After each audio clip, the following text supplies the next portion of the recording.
अस्सलामुअलैकुम, welcome back to Cyber Max Academy. जैसा कि साइबर मैक्सिन्स आप लोग जानते हैं कि हमने एक new course C sharp basic and object oriented programming के नाम से स्टार्ट किया हुआ था और प्लेलिस्ट भी आपने एक्सेस कर ली होगी, लिंक डिस्क्रिप्शन में दिया है और स्क्रीन पर भी आप देख सकते हैं। ऑलमोस्ट हमने 27 इसके लेक्चर कवर कर लिए थे और लास्ट टाइम हम जो टॉपिक पढ़ रहे थे वो है मेथड ओवरराइडिंग का पढ़ा था, फिर मेथड हाइडिंग और फिर अब्स्ट्रैक्ट क्लास और अब्स्ट्रैक्ट मेथड्स का कॉन्सेप्ट पढ़ा था। आज हम पॉलीमॉर्फिज्म का कॉन्सेप्ट स्टार्ट करने जा रहे हैं। उसके लिए आपको मेथड ओवरराइडिंग का पता होना चाहिए, मेथड हाइडिंग का भी पता होना चाहिए और मेथड अब्स्ट्रैक्ट क्लास वगैरह की कॉन्सेप्ट भी क्लियर होने चाहिए ताकि मैं इन तमाम कॉन्सेप्ट्स को रिलेट कर सकूं आज के लेक्चर्स के साथ। तो अगर पहले वो नहीं देखे तो काइंडली पहले वो देख लें, अगर वो आते हैं तो well and good. Without wasting our time let's start. तो सबसे पहले तो देखते हैं कि पॉलीमॉर्फिज्म कहते किसे हैं। ठीक है, पॉलीमॉर्फिज्म का मतलब है मैनी फॉर्म्स। ठीक है, किसी भी चीज की मैनी फॉर्म्स। मैं ओपन करता हूं यहां से विजुअल स्टूडियो कोड। यहां पर मैंने पहले से कोड लिख रखा है और एक प्रोग्राम बना हुआ है, तो यहां पर बताऊंगा। ठीक है, तो पॉलीमॉर्फिज्म का क्या मतलब है?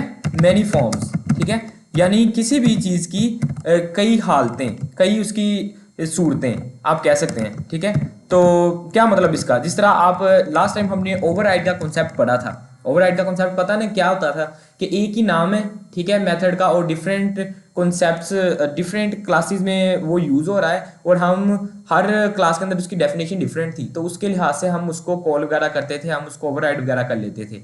एग्जैक्ट वही मतलब है यहाँ पर कि किसी भी मेथड्स की कई उसकी फॉर्म्स। ठीक है, तो पॉलीमॉर्फिज्म का ये मतलब है। अब पॉलीमॉर्फिज्म की दो टाइप्स होती हैं। पहली कौन सी है? पहली होती है कंपाइल टाइम।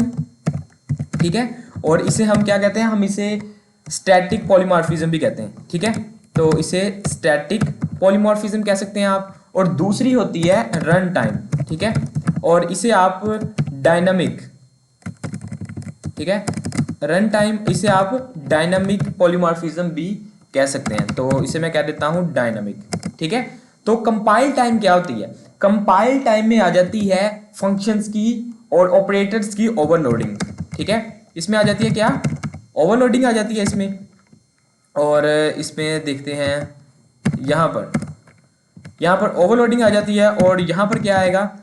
इसमें ये जो है डायनामिक, जिसे आप रन टाइम भी कहते हैं, इसमें ओवर राइडिंग आ जाती है। और ओवर राइडिंग का कॉन्सेप्ट इसलिए मैंने कहा पहले वो रिवाइज कर ले, वही यूज होना है, बस मैंने बताना ही है कि क्या डिफरेंस आ रहा है और क्या चीज है। ठीक है, ओवर राइडिंग। तो दो किस्म की पॉलीमॉर्फिज्म है, एक है कंपाइल टाइम, दूसरी है रन टाइम। कंपाइल टाइम में क्या होता है? ओवरलोडिंग होती है, किसकी? फंक्शंस की एंड ऑपरेटर्स की। आज के लेक्चर्स में हम फिलहाल फंक्शंस पर फोकस करेंगे। और जो रन टाइम है इसमें क्या, इसे कहते हैं डायनामिक। ठीक है, तो यहां पर इसे मैं कर देता हूं डायनामिक। डायनामिक डायनामिक पॉलीमॉर्फिज्म, इसमें क्या आ जाती है? फंक्शंस की ओवरराइडिंग। तो पहले देखते हैं कि ओवरलोडिंग वाला क्या कॉन्सेप्ट है। ओवरलोडिंग का कॉन्सेप्ट हमने पहले भी सादा प्रोग्रामिंग में पढ़ा हुआ है, तो वो पहले देख लेते हैं। मिसाल के तौर पर मैंने एक क्लास बना रखी है यहाँ पर एनिमल्स के नाम से। ठीक है, इसमें मैं क्या करता हूं कि एक फंक्शन बना लेता हूं सिंपल सा, उसका नाम मैं रख देता हूं, चलें, पब्लिक। ठीक है, वॉइड, और इसका नाम मैं रख देता हूं पब्लिक वॉइड, यहाँ पर मैं रख देता हूँ सम के नाम से। फॉर एग्जांपल है एनिमल की क्लास, लेकिन फिर भी मैं सम रख रहा हूँ, तो वैसे एग्जांपल के लिए तो उसका मैंने क्या रख दिया? सम। अब यहाँ पर मैं क्या करता हूँ? Sum is equal to, console में करवा देते हैं, चलें, कि कंसोल डॉट राइट लाइन, और यहाँ पर मैं क्या करवा देता हूँ कि सम इज इक्वल टू, ठीक है, और यहाँ पर क्या आएगा? जीरो इंडेक्स पर सम इज इक्वल टू क्या आएगा? ए प्लस बी रख देता हूँ। ठीक है, ए प्लस बी रख दिया मैंने कि ए प्लस बी स्टोर हो जाए इसके अंदर। ठीक है, और यहाँ पर मुझे वो पास भी करवाने पड़ेंगे क्योंकि वो आएंगे इंट ए, और यहाँ पर मैं क्या करवा देता हूँ? Int b. ठीक है, ये फंक्शन क्या कर रहा है कि वैल्यू को गेट कर रहा है और उसको प्रिंट कर रहा है। ये तो हो गया कि मैं इसको यहाँ पर अगर कॉल करवाऊँ मेन प्रोग्राम के अंदर, इस फंक्शन को किस तरह से कॉल करवाएंगे? सबसे पहले तो एनिमल का एक ऑब्जेक्ट बनाना पड़ेगा। एनिमल A1 के नाम से मैंने ऑब्जेक्ट बनाया और यहाँ पर मैं क्या कर देता हूँ? New animal. ठीक है, और यहाँ पर ये इसका कंस्ट्रक्टर हो गया, और यहाँ पर इसका मेथड मैं कॉल करवाता हूँ A1 डॉट सम के नाम से बनाया था ना हमने, सम। अब इसमें कितने आर्गुमेंट्स चाहिए? ये देखें वो नीचे रिकमेंड कर रहा है कि 2 आर्गुमेंट्स इसमें चाहिए। तो मैं क्या कर देता हूँ? यहाँ पर 1 पास करवा देता हूँ और यहाँ पर 2 पास करवा देता हूँ, और इसको मैं कर देता हूँ क्या? वैल्यू पास करवा देता हूँ। ठीक है, अब देखते हैं जैसे मैं इसको रन करूंगा क्या होगा। ये 1 और 2 वैल्यू जाएगी किसके अंदर? ये देखिएगा इसका ऑब्जेक्ट बनेगा, वो इसका ये वाला मेथड कॉल करवा देगा। तो देखते हैं यहाँ पर क्या होता है। तो कुछ भी नहीं खास, इसमें ये दोनों प्लस होकर 3 जवाब आ जाएगा कि सम इज इक्वल टू 3 आ गया, ठीक है। लेकिन क्या हो अगर यूजर ने 3 नंबर इनपुट करवाने हो, ठीक है। मैं मिसाल के तौर पर इसी का एक मेथड बनाता हूँ, यहाँ पर मैं 1 2 2 आर्गुमेंट्स पास करवाने, मैं 3 पास करवाना चाह रहा हूँ। तो अब मैं क्या करूंगा, ठीक है। अब वो एरर दे रहा है, वो कह रहा है कि ऐसा कोई फंक्शन नहीं है जिसमें 3 आर्गुमेंट्स पास करवा सकें। तो इसके लिए हम क्या करते होते हैं, फंक्शंस को ओवरलोड कर लेते होते हैं। अब ओवरलोडिंग कैसे की जाती है, एग्जैक्ट सिग्नेचर वैसे ही होता है उसका ऑलमोस्ट, बस उसमें थोड़ा सा डिफरेंस आता है। क्या, नंबर ऑफ आर्गुमेंट्स में डिफरेंस आ जाता है, ठीक है। अब यहां पर देखिए इंट सेम एग्जैक्ट उसी को मैंने कॉपी किया, यहां पर मैं एक आर्गुमेंट इसमें बढ़ा देता हूं, क्या कि यहां पर मैं कर देता हूं इंट सी कर दिया। तो यहां पर भी मुझे इसको सम करवाना पड़ेगा फिर, ठीक है।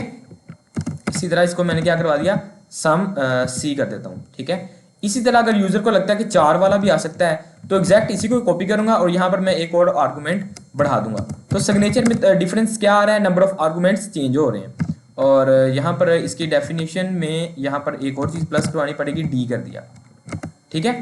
अब आप गौर करें कि हो क्या रहा है तीनों में, ये एक ही क्लास है, मेथड भी सेम नाम का ही है, सम नाम का, लेकिन फर्क क्या आ रहा है, इसमें 2 वैल्यूज पास हो रही हैं, इसमें 3 हो रही हैं, इसमें 4 हो रही हैं। तो इसे क्या कहते हैं, फंक्शन ओवरलोडिंग, ठीक है। यानी एक ही नाम का फंक्शन एक ही क्लास के अंदर है और उसको ही बार बार मैंने यहाँ पर उसकी डेफिनेशन दी हुई है, लेकिन उसमें आर्गुमेंट्स क्या है, उसमें डिफरेंट है। तो यहाँ पर अगर मैं मेन प्रोग्राम में मैं चाहूँ, ये देखें एरर खत्म हो गया, ठीक है। अगर मैं क्या करवाता हूँ, अभी भी सम का ही मेथड कॉल करवा रहा हूँ, 1 2 वैल्यू पास हो रही है, अभी भी सम का करवा रहा हूँ तो 1 2 3 हो रही है। अगर मैं एक और सम का करवाऊँ जिसमें मैं 4 वैल्यूज पास करवाना चाह रहा हूँ तो क्या हमारे लिए मुश्किल है। ये देखो यहाँ पर वो रिकमेंड कर रहा है कि 3 किस्म के हैं आपके पास मेथड, तो इसमें मैं 1 2 3 एंड 4, चलो 4 वैल्यूज पास करवा दी। अब मैं अगर इसको रन करता हूँ तो क्या होगा, क्या सेम जवाब आएगा सबका, नहीं।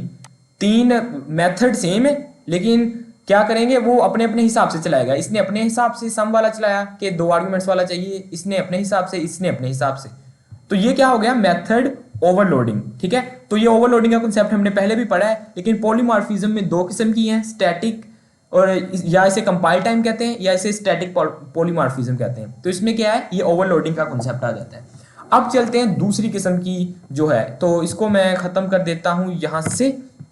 और एनिमल की क्लास में भी ये जो सम का मैंने बना रखा है, इसको मैं यहाँ से क्या कर देता हूँ, खत्म ही कर देता हूँ। और इसको मैं क्या करता हूँ, ऊपर लेकर चलता हूँ। ये हमने क्या कर लिया, अब तक हमने जो स्टैटिक और कंपाइल टाइम पॉलीमॉर्फिज्म है उसका कॉन्सेप्ट समझ लिया, ओवरलोडिंग का, फंक्शन ओवरलोडिंग देख लिया, ऑपरेटर ओवरलोडिंग भी होती है, वो हम नेक्स्ट लेक्चर्स में देखेंगे। फिलहाल चलते हैं सेकंड टाइप। सेकंड टाइप कौन सी होती है इसकी, रन टाइम।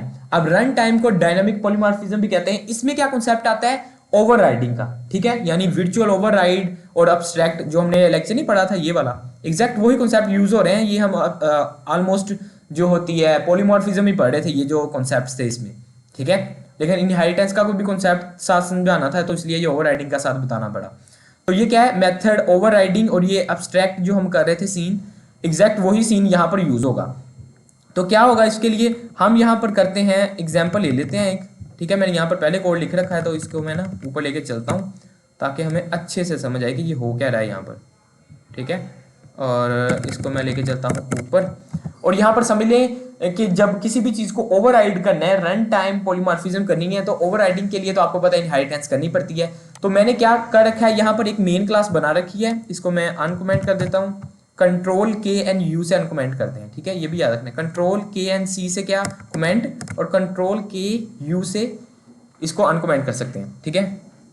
तो यहाँ पर क्या है कि ये एनिमल क्लास है, ये क्या है कि ये एक सुपर क्लास है। इसके अंडर मैंने 3 क्लासेस रखी हैं एनिमल की, जो सब क्लासेस हैं। एक है डॉग, ठीक है, ये आप डॉग वाली देख सकते हैं, साथ ही बना रखी है। और इसको ये किसके अंडर इनहेरिट हुई है, एनिमल में। इसमें भी एक क्या है, मेथड बना हुआ है, ये हम देखते हैं बाद में। और एक लाइन है, लाइन में भी क्या है, ये भी इनहेरिट हुई है। और एक एलिफेंट है, ये भी इनहेरिट हुई है, ठीक है। अब यहाँ पर देखें, एनिमल की जो क्लास है इसके अंदर मैंने क्या किया हुआ है, एनिमल की क्लास के अंदर एक मैंने मेथड बना रखा है साउंड के नाम से, ठीक है। और उसमें मैंने ना उसकी डेफिनेशन में लिख दिया कि एनिमल क्लास साउंड, वैसे कि पता चल जाए कि जब एनिमल का मेथड चला है तो एनिमल क्लास साउंड लिखा है, ठीक है। और डॉग है, एग्जैक्ट इसी नाम का ही मैंने ये जो मेथड है इस पे मैंने लिख रखा है, ठीक है। और ये ओवरलोडिंग अभी जो पढ़ा उसमें क्या था, एक ही क्लास के अंदर हम मल्टीपल एक ही नाम के रख लेते थे क्या, मेथड्स, वो अपने हिसाब से चला देता था। लेकिन जब ओवरराइडिंग की बात आती है तब आपको इनहेरिटेड क्लासेस के अंदर सेम नेम के रखने पड़ते हैं क्या, मेथड्स, ठीक है। और वो अपने हिसाब से चलाता है, वो किस तरह चलाएगा वो देखते हैं। यहाँ पर क्या आ रहा है, console dot right line dog is barking, same नाम क्या है लेकिन इसमें मैंने डॉग इज बार्किंग रख दिया इसकी डेफिनेशन में। लाइन वाले में लाइन इज रोरिंग, और उसके बाद यहाँ पर एलिफेंट, इसमें मैंने लिख दिया है कि एलिफेंट इज ग्रंटिंग। ये बात समझ आ गई ना। चारों में कुछ मुश्किल चीज़ नहीं है, बस एक ही फंक्शन रखा है सेम नेम का, लेकिन उनकी डेफिनेशन डिफरेंट है। तो अब देखते हैं कि क्या प्रॉब्लम आती है इनको कॉल करवाते वक्त। तो यहाँ पर मैंने क्या कर रखा है, इनको मैं करता हूँ कंट्रोल के यू से अनकमेंट। यहाँ पर मैंने सुपर क्लास के रेफरेंस से यहाँ पर मैंने ऑब्जेक्ट्स बना रखे हैं, ठीक है। तो पहला एनिमल कौन सा है, A1 जो है डॉग, डॉग का मैंने बना रखा है यहाँ पर, लेकिन रेफरेंस किसका है यहाँ पर, ये जो सुपर क्लास है इसका। और दूसरा एक लाइन का बना रखा है ऑब्जेक्ट, और इसी तरह एक एलिफेंट का बना रखा है। तो यहाँ पर मैंने क्या किया कि तीनों बन गए ना ऑब्जेक्ट, तीनों ऑब्जेक्ट में मैं साउंड का मेथड कॉल करवा रहा हूँ, ठीक है। तो तीनों में मैं साउंड का यूज कर रहा हूं यहां पर मेथड। अब साउंड का यहां पर भी है, एनिमल के अंदर भी है, यहां पर डॉग के अंदर भी है, यहां पर भी है, यहां पर भी है, ठीक है। तो यहां पर मैं क्या कर रहा हूं, ये मैंने कॉल करवा लिया। अब जब मैं इसको रन करूंगा तो उसे किस तरह पता चलेगा कि मैं कौन से वाला साउंड वाला मेथड चलाऊं, एनिमल वाला चलाऊं या डॉग वाला चलाऊं, एनिमल वाला चलाऊं या लाइन वाला, एनिमल वाला चलाऊं या एलिफेंट वाला। तो अगर हम इसे इस तरह से रन करते हैं तो देखते हैं क्या होता है। अगर मैं इसको इस तरह से रन करता हूं तो ये देखें, animal class sound, animal class sound, animal class sound. हुआ क्या, उसने एनिमल की क्लास के अंदर जो मेथड था ना उसको ही कॉल करवा दिया, ठीक है। तो तीनों बार, हालांकि हमने तो ऑब्जेक्ट तो इसके बना रखे हैं डॉग के, ठीक है। हम चाहते हैं कि सुपर क्लास के रेफरेंस से हम इसका भी बनाए, ये जो सब क्लास है इसका ऑब्जेक्ट भी बनाए, और जब मेथड कॉल करवाए तो वो ये सब क्लास का ही चले, सुपर क्लास का ना चले। ये एनिमल इज ग्राइंडिंग ये वाला चल रहा था, हर बार यही साउंड चल रहा है। तो अगर आप चाहते हैं कि इस तरह से हो तो इसके लिए हम यूज करते होते हैं वही वर्चुअल और ओवरराइड का कॉन्सेप्ट, ठीक है। तो मैं यहां पर क्या करता हूं, इसको बना देता हूं वर्चुअल। वरना पहले पता क्या होता था, पहले हम ये जो होता है ना, पहले जब ये पॉलीमॉर्फिज्म का कॉन्सेप्ट नहीं था तब हम क्या करते थे, ये जो ऑब्जेक्ट है इसकी हम जो क्लास है, जो टाइप है, हम टाइप यानी क्लास उसका नेम गेट करते थे, उसके नेम को कन्वर्ट करते थे, ठीक है, सब क्लास में। फिर उस सब क्लास के मेथड के नाम से, उस सब क्लास के ऑब्जेक्ट के नाम से हम उस मेथड को चलाते थे, तो तब जाकर चलता था। तो मल्टीपल लाइन्स का कोड लिखना पड़ता था। तो उस चीज को ये पॉलीमॉर्फिज्म ने आसान कर दिया, ठीक है। हमें उसको समझने की जरूरत नहीं है, वो आपको कॉम्प्लेक्स लगेगा थोड़ा सा। बस इतना समझ लें कि पहले हम मल्टीपल लाइन्स लिखते थे, पहले उसकी टाइप को कन्वर्ट करते थे, फिर उसके मेथड को कॉल करवाते थे। तो तकरीबन 5 से 6 लाइनों का कोड लिखना पड़ता होता था। तो उसका यहाँ पर सोल्यूशन दिया गया है कि वर्चुअल और ओवरराइड का कॉन्सेप्ट आप यूज कर सकते हैं, या एब्स्ट्रैक्ट वगैरह भी कर सकते हैं, जैसा कि हमने पहले किया हुआ है। तो हम यहाँ पर फिलहाल वर्चुअल यूज करेंगे, ठीक है। तो वर्चुअल, ठीक है, तो वर्चुअल यूज हो गया। यहाँ पर सुपर क्लास में हम वर्चुअल कर देते हैं, और यहाँ पर मैं क्या करता हूँ, यहाँ पर मैं कर दूंगा इनको ओवरराइड, ठीक है। यहाँ पर भी ओवरराइड कर दिया, लाइन वाली क्लास के अंदर भी मैं क्या करता हूँ, ओवरराइड यूज करूंगा। और यहाँ पर ये जो है एलिफेंट वाली क्लास, इसको भी मैं क्या कर देता हूँ, ओवरराइड कर देता हूँ, ठीक है। अब क्या हो गया कि ये वर्चुअल, ये ओवरराइड। अब जो कंप्यूटर है, अब ये जो प्रोग्राम है ये डिफरेंशिएट कर पाएगा कि ये जो A1 है, जब इसका साउंड वाला मेथड चलाना है तो साउंड A1 डॉग के रिलेटेड होना चाहिए, जिसका ऑब्जेक्ट बनाया है, एनिमल के रिलेटेड नहीं होना चाहिए, ठीक है। तो यहाँ पर क्या है, अगर मैं A2 का कॉल करवाऊं तो लाइन वाला चलना चाहिए, ना कि ये डॉग वाला चल जाए। तो यहाँ पर अब ये डिफरेंस कर पा रहा होगा। अब मैं इसको ना रन करके दिखाता हूँ तो आपको लग जाएगा पता। तो यहाँ पर मैं करता हूँ स्टार्ट, तो ये देख सकते हैं आप, यहाँ पर क्या लिखा आ गया, डॉग इज बार्किंग, उसने डॉग वाला चलाया, लाइन इज रोरिंग और एलिफेंट इज ग्रंटिंग, ठीक है। तो ये लिखा आ गया। तो ये था टोटल ओवरऑल कॉन्सेप्ट पॉलीमॉर्फिज्म का। दो किस्म की है, कौन सी, कंपाइल टाइम, दूसरी है रन टाइम। कंपाइल टाइम में क्या है, ओवरलोडिंग, एक ही क्लास के अंदर मल्टीपल आप रखते हैं मेथड्स एक ही नाम के, और उनके बस सिग्नेचर्स थोड़े से डिफरेंट होते हैं, ठीक है। और जो रन टाइम है उसमें क्या आती है, ओवरराइडिंग। इसमें वर्चुअल और एब्स्ट्रैक्ट का कॉन्सेप्ट आता है कि आप सुपर क्लास को एब्स्ट्रैक्ट बना देते, वर्चुअल बना देते हैं या एब्स्ट्रैक्ट बना देते हैं, बाकियों में आप उसको ओवरराइड कर देते हैं, ठीक है। तो ये था टोटल पॉलीमॉर्फिज्म का कॉन्सेप्ट, और आगे भी फर्दर इसके लेक्चर्स आएंगे जिसमें मैं ऑपरेटर ओवरलोडिंग को एक्सप्लेन वगैरह करूंगा। तो तो फिलहाल इतना ही समझ लें, और अगर आपको कोई क्वेश्चन हो तो आप कमेंट सेक्शन में पूछ सकते हैं। और अगर फिर भी किसी कॉन्सेप्ट में कमी लग रही है तो पिछले ये जो 2 लेक्चर है ना, इसलिए मैं कह रहा हूँ ये देख ले, मेथड ओवरराइडिंग एग्जैक्ट उसी को यूज़ किया है, ये ओवरराइडिंग वाले को पता है ना, उसमें मैंने बताया था ओवरराइडिंग क्या होती है और हाइडिंग क्या होती है और अब्स्ट्रैक्ट क्या चीज़ है। तो पहले ये देख लें, ठीक है। तो मिलता हूँ मैं आपको एक नए लेक्चर में, तब तक के लिए इकबाल के शीहीनों, अल्लाह हाफिज़।